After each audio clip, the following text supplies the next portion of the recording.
Dear students, आज हम unit 1 का जो लास्ट टॉपिक है वो कर रहे हैं सेक्युलरिज्म एंड एजुकेशन।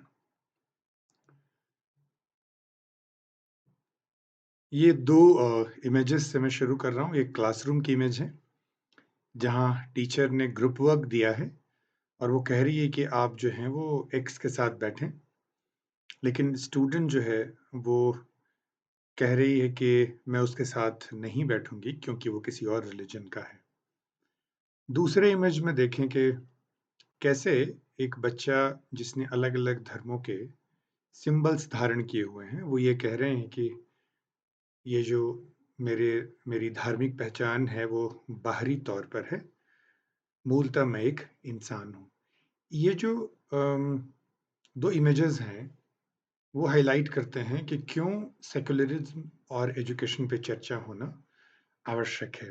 पिछले कुछ समय से आप देख रहे हैं कि सेक्युलर को नेगेटिव रूप में लिया जा रहा है, बल्कि उसके लिए एक जो शब्द इस्तेमाल किया जा रहा है सिक्युलर, SIC व्यंग्य के रूप में, ताना देने के सेंस में कि एज़ इफ सेक्युलरिज़्म जो है वो बीमार लोगों का की मानसिकता है, लेकिन हम ये भूल जाते हैं कि हमारे संविधान का जो आदर्श है, वो सेक्युलरिज़्म के प्रिंसिपल पर ही आधारित है। अ, आइए समझते हैं सबसे पहले कि सेक्युलरिज़्म है क्या? फिर हम देखेंगे कि इंडियन सेक्युलरिज़्म का क्या सेंस है और सेक्युलरिज़्म का शिक्षा के क्षेत्र में क्या रिलेशनशिप है। ये जो शब्द है सबसे पहले जॉर्ज जेकब हॉलियॉक ने 19वीं शताब्दी में इस शब्द का प्रयोग किया जो लैटिन वर्ड सेक्युलम से आया है जिसका अर्थ है प्रेजेंट एज। प्रेजेंट एज जो वर्ड उन्होंने यूज किया उसका बेसिक आइडिया ये था कि इसके पहले का एज डीपली रिलीजियस है और उससे समाज का कोई ज्यादा भला हुआ नहीं है। तो इन्होंने एक अलग से सोशल ऑर्डर की बात की जिसको सेक्युलर सोशल ऑर्डर कहा, जो रिलीजन से अलग था। लेकिन हालांकि यहाँ पर रिलीजन को उन्होंने डिसमिस नहीं किया, क्रिटिसाइज नहीं किया। एक ऐसे सोशल ऑर्डर की कल्पना थी सेक्युलम जो ट्रेडिशनल सोशल ऑर्डर से भिन्न थी। ओरिजिनल अर्थ इसका मतलब ये हुआ कि सेक्युलरिज्म जो है एक system of doctrines and practices है that rejects any form of religious faith and worship, जो किसी भी तरीके के धार्मिक विश्वास और पूजा पाठ को रिजेक्ट करता है और उससे अलग है। लेकिन आज की डेट में जो डोमिनेंट मीनिंग है सेक्युलरिज्म का, वो बेसिकली धर्म और राज्य, separation of religion from civic affairs and the state. तो दो तरीके की सेक्युलरिज्म की बात हो रही है आजकल। स्टेट सेक्युलरिज्म जिस सेंस में हमारे संविधान निर्माताओं ने इसको समझा, और social secularism as an individual, as a social group हम कितने सेक्युलर हैं। तो दो तरीके के सेक्युलरिज्म है, बट डोमिनेट जो करती है इंटरनेशनली वो स्टेट सेक्युलरिज्म पे फोकस है। इसके अलावा भी कई मीनिंग्स हैं जैसे एंटी क्लेरिकलिज्म, एथिज्म, नेचुरलिज्म, लाइसीटे। लाइसीटे के लिए एक और शब्द है फ्रेंच सेक्युलरिज्म। फ्रेंच सेक्युलरिज्म तो कहती है कि किसी भी तरीके के धार्मिक प्रतीकों का पब्लिक स्फेयर में से को बाहर कर देना, क्योंकि रिलीजन आपका बिल्कुल प्राइवेट अफेयर है, बिल्कुल पर्सनल अफेयर है। तो पब्लिक में किसी तरीके का कोई रिलीजियस सिंबल नहीं दिखना चाहिए। आप समझ सकते हैं कि भारत जैसे देश में ये संभव नहीं है जो डीपली रिलीजियस रहा है। हमारे यहाँ आपने देखा होगा सरकारी बसों पे भी जो धार्मिक प्रतीक हैं एक धर्म विशेष के, वो दिखाए जाते हैं। तो ये जो एंटी क्लेरिकलिज्म क्या है, एथीज्म क्या है, नेचुरलिज्म क्या है, लाइसीटे क्या है, मेरी सजेशन है कि आप इन सब के बारे में गूगल पे थोड़ा सा और पढ़ें ताकि आपकी थोड़ी जनरल अवेयरनेस भी इस विषय को लेकर के स्पष्ट हो। तो हम बात कर रहे हैं सेक्युलर स्टेट की, बात कर रहे हैं सेक्युलर इंडिविजुअल की, और बात कर रहे हैं सेक्युलर एजुकेशन की। थोड़ा थोड़ा सा हम समझते हैं सेक्युलर स्टेट क्या है। वेस्टर्न सेक्युलरिज्म भी कहते हैं इसको। उनका वो कहना है कि राज्य का धर्म से कोई लिंक नहीं।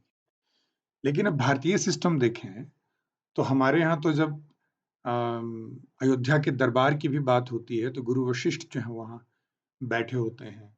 जब महाभारत में जब दरबार का वर्णन है तो आपको वहाँ कृपाचार्य मिलेंगे। तो आप देखें कि टिपिकल सेटअप में राजनैतिक सत्ता के साथ जो धार्मिक सत्ता है हमेशा साथ खड़ी रही है और राजा ने हमेशा धर्म को प्रश्रय दिया है और दुनिया के हर एक देश में हर एक धर्म को जब तक राजा का प्रश्रय नहीं मिला है तब तक उसका कोई प्रचार प्रसार नहीं हुआ है। तो जो सेक्युलर स्टेट का पहला कॉन्सेप्ट है, अमेरिकन कॉन्सेप्ट कह लीजिए, वेस्टर्न कॉन्सेप्ट कह लीजिए, वो कहता है कि जो धर्म है वो व्यक्तिगत है, राज्य का उससे कोई लेना देना नहीं है और धर्म को प्राइवेट स्फेयर में ही सेलिब्रेट किया जाना चाहिए और ये हर व्यक्ति का राइट है कि आप अपने धर्म को फॉलो करें। दूसरा है इक्वल रिस्पेक्ट, जो इंडियन कंडीशन में है। Excuse me.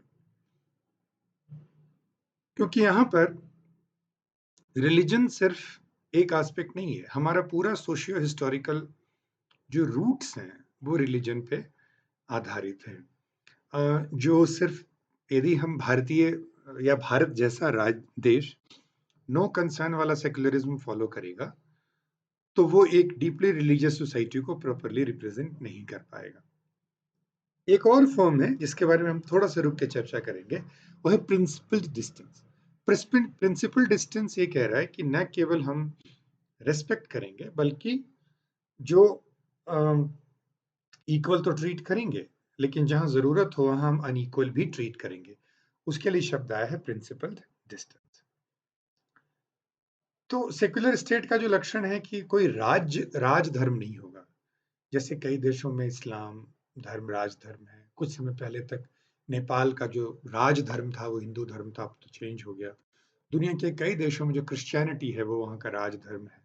दूसरा जो इसका लक्षण है सेकुलर स्टेट का कि प्रेफरेंशियल ट्रीटमेंट नहीं होगा, किसी धर्म विशेष के फेवर में या किसी धर्म विशेष के अगेंस्ट कोई नीति नहीं आएगी।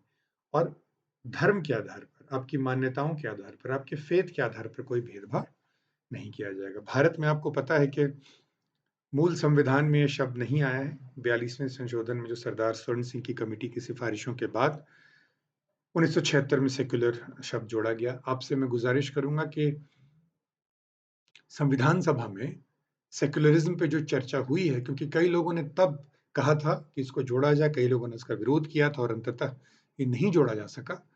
किसने विरोध किया था, किसने प्रपोज किया था, किन स्थितियों में उसको नहीं डाला गया और 1976 में किन स्थितियों में उसको डाला गया, मैं आपसे भारतीय नागरिक होने के नाते और फ्यूचर टीचर होने के नाते ये रिक्वेस्ट करूंगा कि आप इस सारी डिबेट को पढ़िए और इसको डीपली समझने की कोशिश कीजिए। इस राज्य करती क्या रही है? राज्य ने 4 नीतियां अपनाई है। या तो रिलीजन से अपने आप को दूर कर लिया है, नॉन इंटरफेरेंस रखी है, या इंटरवेंशन भी रखा है, क्योंकि कोई इल प्रैक्टिसेस हैं हमारे धर्म के, जैसे छुआछूत, देवदासी परंपरा, सती परंपरा, उनको हटाना जरूरी था तो वहां इंटरवेंशन भी हुई है। सिविल कोड को लेकर के बात चल रही है और कई जगहों पे सपोर्ट की भी पॉलिसी रही है। तो हमारे यहाँ चीजें डिफरेंट रही है। तो भारतीय सेकुलरिज्म की आलोचना भी हुई है। 2 इंपॉर्टेंट चार्जेस लगाए गए। पहला ये चार्ज लगाया गया है कि मुस्लिम्स को इंसुलेट किया गया है, खासकर मुस्लिम पर्सनल लॉ को। लेकिन हिंदू कोड में बहुत सारे रिफॉर्म किए गए हैं। इसका मतलब ये हिंदूज के साथ डिस्क्रिमिनेशन है और मुस्लिम्स के साथ जो प्रोटेक्टिव पॉलिसीज अपनाई जा रही है, अपीजमेंट की पॉलिसी अपनाई जा रही है। दूसरा पक्ष ये कहता है कि मुस्लिम्स जो हैं वो पीड़ित हैं और हिंदुओं के साथ पक्षपातपूर्ण रवैया, उनके मुस्लिम्स के साथ पक्षपातपूर्ण रवैया। तो अलग अलग ग्रुप जो हैं वो अलग अलग व्यू को लेकर चल रहे हैं।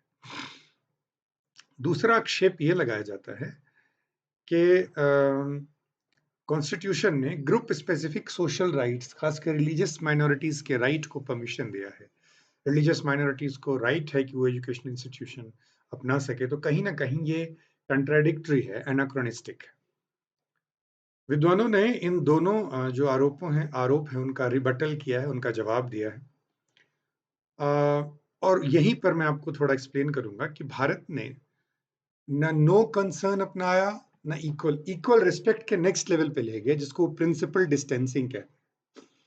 प्रिंसिपल डिस्टेंसिंग जो है वो इक्वल ट्रीटमेंट और ट्रीटिंग एवरीवन इक्वल, इसको आप ध्यान से समझिए। इक्वल ट्रीटमेंट अलग चीज है, ट्रीटिंग एवरीवन इक्वल ये दोनों 2 चीज़ें, क्योंकि यदि हम सबको इक्वल ट्रीट करेंगे, तो जिनके साथ ऑलरेडी इनइक्वालिटी हो रही है, उनका इनइक्वालिटी का लेवल और बढ़ गया होगा।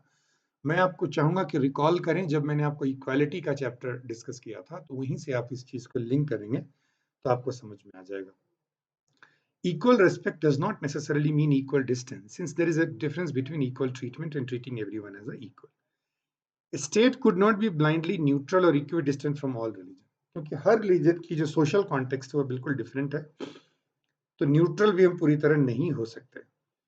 और जो इक्वालिटी का जो कॉन्स्टिट्यूशनल आइडियल्स हैं, उसको पूरा करने के लिए जहां ऑलरेडी इनइक्वालिटी है, वहां हमको कुछ प्रेफरेंशियल ट्रीटमेंट की भी आवश्यकता पड़ सकती है। रिलीजियस माइनॉरिटीज के प्रोटेक्शन जो था वो जरूरी रहा है। हिंदू कास्ट सिस्टम की जो इंट्रेंच असमानताएं हैं, उनको दूर करना जरूरी रहा है। तो कुछ चीजें हिंदू कोड बिल को लेकर के ऐसी की गई हैं जो ऑब्जेक्शनेबल लग सकती हैं। ये भी आरोप लगाया जाता है कि यूनिफॉर्म सिविल कोड क्यों नहीं मुस्लिम्स पे लागू किया जा रहा है। ये सब कॉम्प्लिकेटेड इश्यूज हैं, बट आई अज्यूम कि बीइंग सिटीजन्स आप इन सारे इश्यूज के प्रति अवेयर होंगे। अब हम आते हैं एजुकेशन एंड सेक्युलरिज्म पे। देखिए, इसके 2 इम्प्लीकेशन है।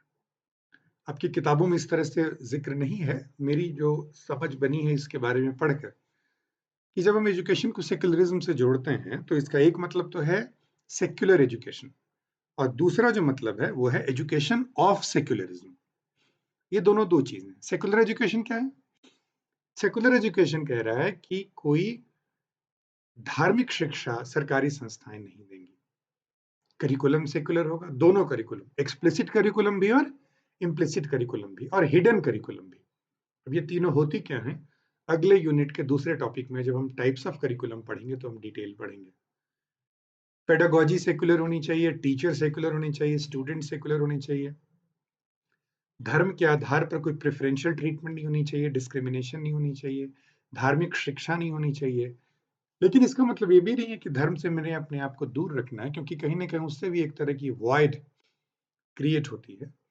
इंडियन कॉन्टेक्स्ट में खास करके जो डीपली रिलीजियस रही हैं, जिसके सोशियो हिस्टोरिकल रूट्स जो हैं वो रिलीजन में जुड़े रहे हैं, तो हमारे यहाँ सेक्युलर एजुकेशन का एक आइडिया ये भी है कि सारे धर्मों के जो गुड आइडियाज हैं उनको हम इकट्ठा करके यूज करेंगे।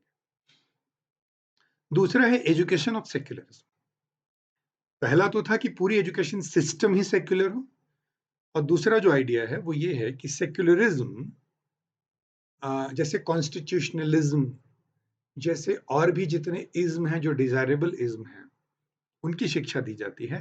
तो secularism also should become one of the content, one of the themes of study in education system, ताकि जो रिलीजियस फेनेटिसिज्म है, धार्मिक उन्माद है, धार्मिक पागलपन है, उससे लड़ा जा सके। एक जो प्लूरलिस्टिक इथॉस है, एक जो बहुलतावादी संस्कृति है, उसका विकास हो सके, और जो बेटर सिटीजनशिप है, बेटर सिटीजनरी है, वो डेवलप हो सके। सिंपल शब्दों में यदि प्रिंसिपल ऑफ सेक्युलर एजुकेशन को समझना है, तो ये डायग्राम मुझे बहुत पावरफुल लगता है, यदि आप इसको प्रॉपरली डी कोड कर सकें। इसमें 2 बातें हैं, unity in diversity and diversity in unity. देखिए, इसको यदि हम रिलीजियस इन स्पिरिचुअल सेंस में कहें, तो वेदों में एक बहुत मशहूर पंक्ति है, एकम सद्विप्रा बहुधा भवन्ति, कि वह एक है। गॉड कह लीजिए, ब्रह्म कह लीजिए, वह एक है, लेकिन विद्वान लोग उसको अलग अलग नामों से बुलाते हैं। एकम सद्विप्रा बहुधा भवन्ति, वो ये कह रहे हैं कि वो एक ही है जो लोगों को अलग अलग दिखती है। तो जो अलग अलग है वो दरअसल एक ही है, और वो जो एक है वही हमको एक करता है। तो यूनिटी इन डाइवर्सिटी आप समझते हैं कि जो विविध रूप हैं हमारे धर्मों के, उनका जो मूल स्वर है वो एक है, लेकिन उस एकता में जिस तरीके से उसका पालन हो रहा है, जो उसके आउटवर्ड मैनिफेस्टेशन है, कोई दाढ़ी रख रहा है, कोई तिलक लगा रहा है, कोई पगड़ी बांध रहा है, कोई कृपाण रख रहा है, वो आउटवर्ड एक्सप्रेशन है। तो वो जो एक सिंगल इथॉस है, उसके डाइवर्स एक्सप्रेशन है। इनको, ये जो समझ यदि आप विकसित कर लेते हैं, तो सेक्युलर एजुकेशन ये नहीं कह रहा कि आप धर्मों को रिजेक्ट करें, वो ये कह रहे हैं कि आप सबको एक्सेप्ट करें।